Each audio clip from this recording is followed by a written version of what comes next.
You answer, good evening, uncle. Good evening, Uncle. Thank you. I hope it's not because there's no singing, that's why you're not replying my greeting. I'm sure you have some of the poems printed out. Eventually, we've had to make some changes because of some logistic reasons, and we couldn't get the poems all together.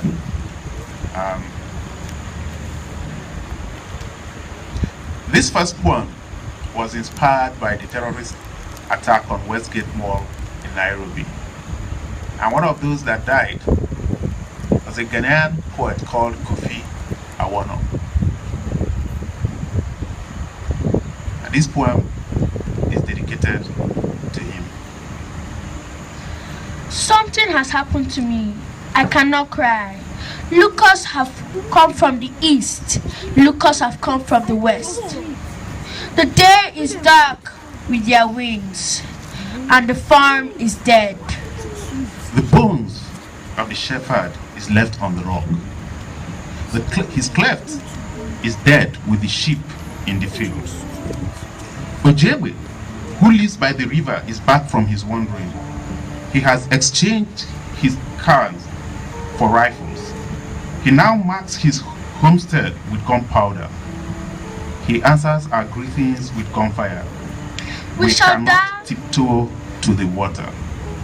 We shall die from hunger or perish in the hail of bullets.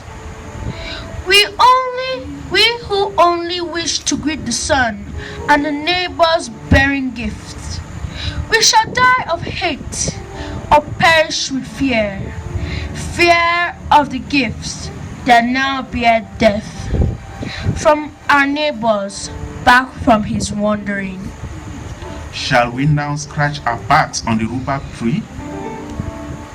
Shall we hide a bomb gift wrapped in our bosoms?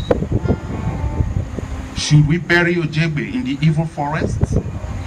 Far from the wedding in our homestead, far from the ancestral grove, now desolate. He is our brother, so we thought. He is our neighbor, so we thought. Something has happened to me. I cannot cry. The village square is inlaid with thorns. I cannot dance. The song is set to gunfire. I cannot sing.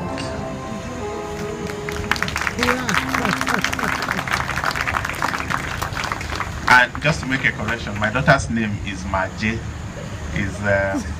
Maje. Whoever gets it wrong will hear from me. Well,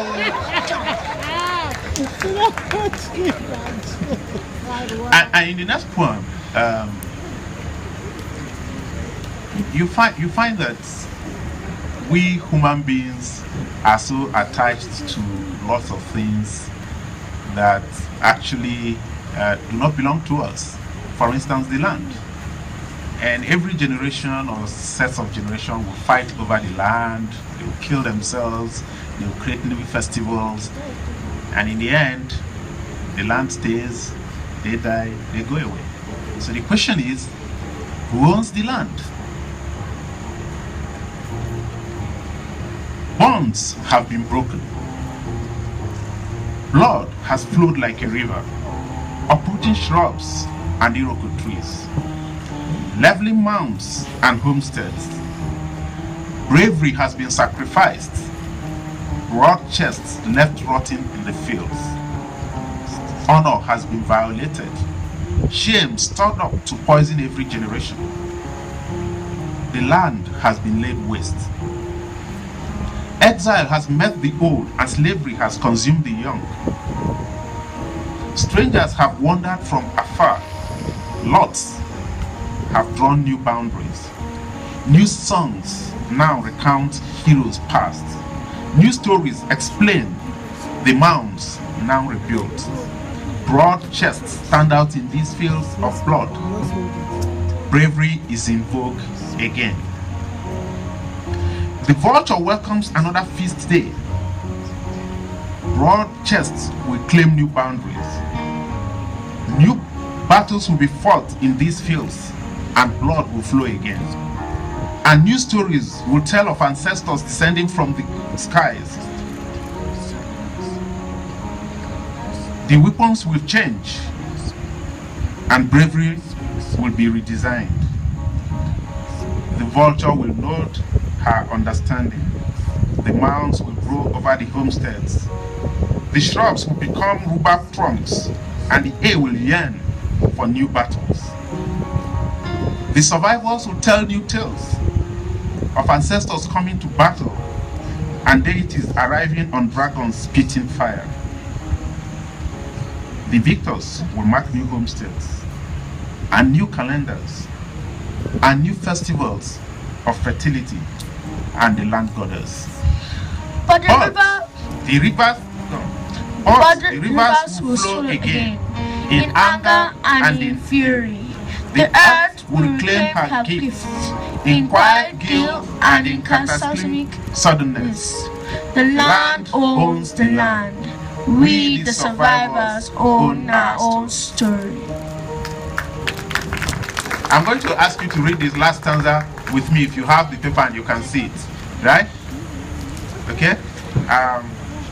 Sorry, I'll say 1, 2, 3. But the rivers will flow again in anger and in fury. The earth will reclaim her gifts in quiet guilt and in cataclysmic suddenness. The land owns the land. We, the survivors, own our story.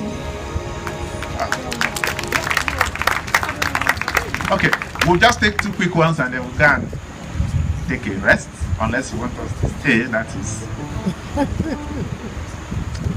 And the next one is just a poem I wrote in contemplation of melancholy. Melancholy is clear in memory's hands, molded into words, molded into songs. The heartbreak of losses of things never really owned. And of valor vanquished by superior malevolence. Melancholy gives purpose to the sculptor's hammer. It chisels the roughness out of rocks and angrily builds armies that cannot defect. Warriors that cannot be toppled. Melancholy is the poet's friend, A muse with a bag of words. recreating memories best forgotten.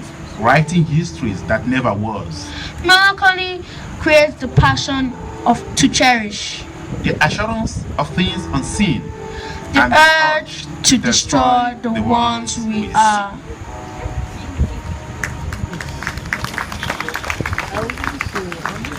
And now this last poem is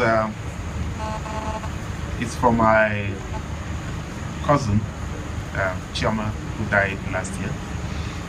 A lively little girl that we all discovered very late had sickle cell anemia, and who refused to be put down by the fact that she had sickle cell anemia, even though at the end it still took her life. And that's why we call it the death so suddenly died.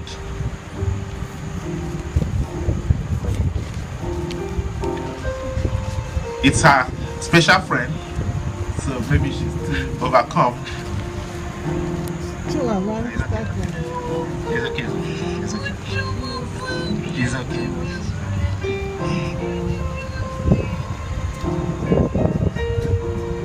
Sorry. She's a bit overcome by the remembrance of Chioma.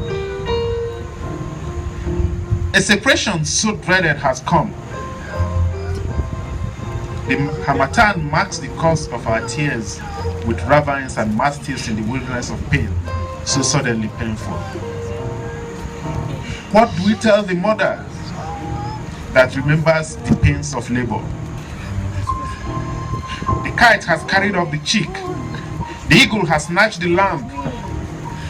The feast in their air is torn from our hearts. What do we replace our hopes with? A death so suddenly died. Laughter so suddenly stopped echoes in our loneliness. A memory so suddenly paused flicker still in our wheels? What we tell the cub that has lost a playmate? The dog did not return the stick. The chorus has gone with the singer. The koso is playing by itself. Who do we ask that will answer us? Death so suddenly died. Memories so suddenly frozen. Thank you.